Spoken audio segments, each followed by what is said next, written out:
Ngike ngahlala phansi ngazindla ngawe Nkulunkulu. Ngacabanga la khona uthwala isiphambano ngenxa yami. Wangena ehlazweni ngenxa yami. Wasidela isihlalo sobukhosi wehlela emhlabeni ngoba ufuna mina.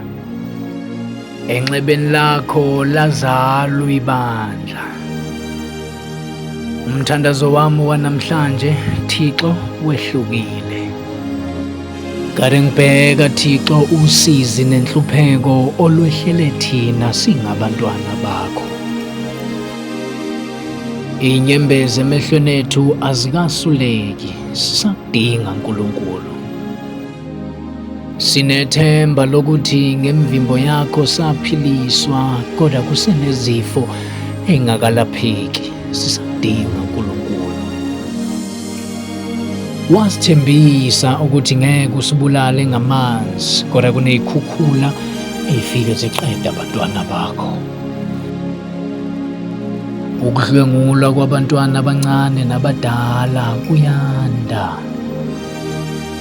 Kunabantwana bakho Nkulunkulu abagcina bey'bulala ngenxa yezimo ababhekana nazo, sisakudinga.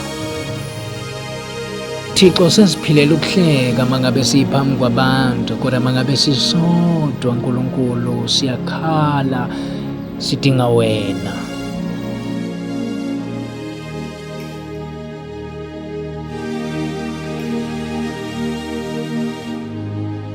Awungene Nkulunkulu emakhaya ngamakhaya ubheke ngamunye ngamunye, uzobona ukuthi usizi lungakanani esibhekene nalo.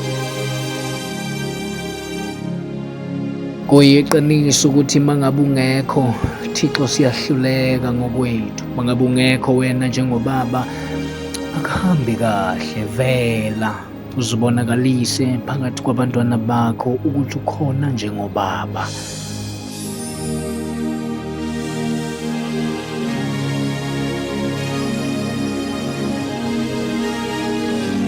Baphumile Nkulunkulu emagumbini amane omhlaba, bathokozela ukufa nokuvuka kwakho.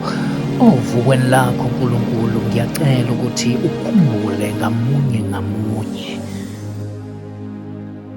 Mina Nkulunkulu ngisakudinga, naloya ekhaya usakudinga, naloya esibhedlela, naloya ejele, naloya ey'ndaweni zonke ezahlukene Nkulunkulu siyakudinga.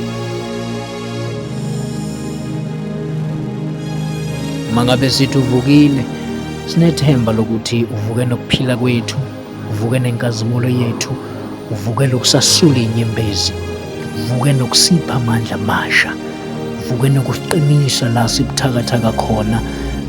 Simile simi ngenxa yakho, siyakwethemba Nkulunkulu, ngabe usasiyekelela.